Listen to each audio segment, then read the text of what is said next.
کچھ لوگ کہتے ہیں اللہ کریم بڑا ہے. اللہ اگر کریم بڑا ہے نا میرے بھائی، تو نبی پاک صلی اللہ علیہ وسلم نے فرمایا وہ بڑا بیوقوف ہے جو خدا کی رحمت کی امید بھی رکھے اور اللہ کو ناراض بھی کرے. تو بیوقوف بندہ ہے.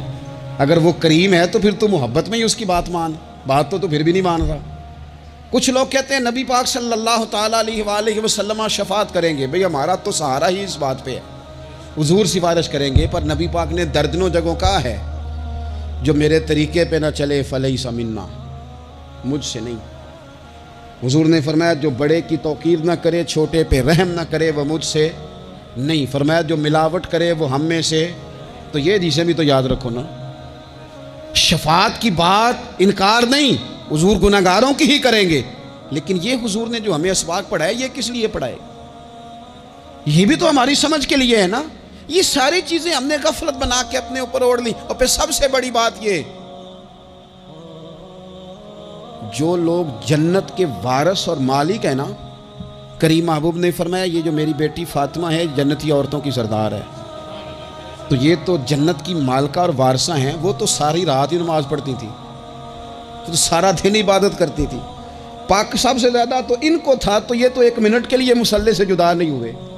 اور جنہوں نے صرف امید لگائی ہے، کوئی ان کے پاس ڈگری نہیں، وہ بن کے بیٹھ گئے ہیں. وہ کہتے ہیں جناب جنت، مطلب ہم جسے کہیں گے معاذ اللہ وہ ہو جائے گا، دوسرے کو جانے دیتے ہیں. اپنی زندگی میں خوش فہمیاں نہ لائیں، یہ غفلت پیدا کرتی ہیں. غفلت بڑی خطرناک چیز کا نام ہے. جب بندہ غافل ہو جاتا ہے، میں آپ سے ایک بات عرض کروں، حضرت عبداللہ ابن مسعود فرماتے ہیں کہ مومن رائی کے دانے کے برابر غلطی ہو جائے تو اسے لگتا ہے میرے سر پہ پہاڑ کھڑا ہے. اور فرمایا جو منافق ہوتا ہے نا، وہ پہاڑ کے برابر گناہ کر کے کہتا ہے بات ہی کوئی نہیں، فلانا بھی کرتا ہے، یہ بھی کرتا ہے، ساری دنیا کر رہی. یہ نفاق کی علامت ہے. اگرچہ بعض نے اسے نفاق عملی کہا، اعتقادی نہیں کہا. عزیز دوست، جب آپ چھوٹی گناہ چھوٹی غلطی کرتے ہیں تو پھر وہ چھوٹی چھوٹی غلطیاں پہاڑ بنتی ہیں، چھوٹی چھوٹی. وہ حضور نے فرمایا نا، جب تو ایک گناہ کرتا ہے تو تیرے دل پہ ایک دھبا لگتا ہے، نہ توبہ کرے تو دوسرا لگتا ہے، نہ کرے تو تیسرا، پھر دل کالا سیاہ ہو جاتا ہے. چھوٹی چھوٹی غفلتیں بڑی غفلتوں کو جنم دیتی ہیں. چھوٹی چھوٹی کمزوریاں بڑی کمزوریوں کو لے کے آتی ہیں. اسی طرح بخاری مسلم میں حدیث ہے، نبی پاک صلی اللہ تعالیٰ علیہ وسلم نے فرمایا کچھ لوگ کھلم کھلا گناہ کریں گے قیامت کے قریب. اعلانیہ، یا رسول اللہ صلی اللہ علیہ وسلم وہ کس طرح؟ تو حضور فرماتے ہیں انہوں نے رات کو غلطی کی تھی، رب نے ان کی غلطی پر پردہ ڈال دیا. انہوں نے سویرے اٹھ کے خود لوگوں کو بتانا شروع کیا، اور دیکھا میں نے رات یہ کیا معاذ اللہ. فرمایا جب انہوں نے اللہ کے پردے کو کھولا تو پھر رب نے بھی ان کا پردہ کھول دیا. او میرے دوستو بتاؤ نا، جس کے رب پردے کھول دے پھر کون ہے جو اس کی پردہ داری کرے؟ کون ہے جو پردہ پوشی کرے؟ حضور فرماتے اس نے کھلم کھلا گناہ، فخر سے بتاتے ہیں لوگ یہ کرتا. میں بڑے ادب سے عرض کروں گا بزرگوں کی خدمت میں، جو بڑی عمر کے ہیں، جن کی اب اولادیں ہیں، اگر ان کی زندگی میں کچھ ایسی کمزوریاں ہیں تو بچوں کو سمجھانے کے لیے بھی اس کو ڈسکس نہ کریں.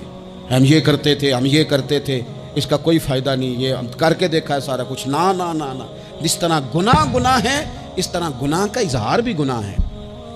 آپ ڈبل جرم کر رہے ہیں، آپ دلیر کر رہے ہیں سامنے والے کو کہ تو بھی کر، خیر ہے. بلکہ ایک نوجوان مجھے ایک دفعہ کہنے لگا جی ابا جی کہتے ہیں میں نے 35 سال یہ کام کیا ہے، یہ سب غلط ہے. تو میں نے ابا جی سے کہا چلو 15 سال مجھے بھی کر لینے دو، پھر میں بھی توبہ کر لوں گا. یہ ہم لوگوں کو دعوت دے رہے ہیں کہ غلط کام کرو. قرآن مجید کو آپ دیکھیں گے نا سورہ یاسین کے اندر، یہ بھلا کفر کیوں ہوتا تھا، منافقت کیسے پیدا ہوتی تھی، بت پرستی کیسے عام ہوتی تھی. دنیا کے اندر ستارہ پرست، سورج پرست، چاند کی پوجا کرنے والے یہ لوگ کیسے پیدا ہوتے تھے؟ غفلت کی وجہ سے.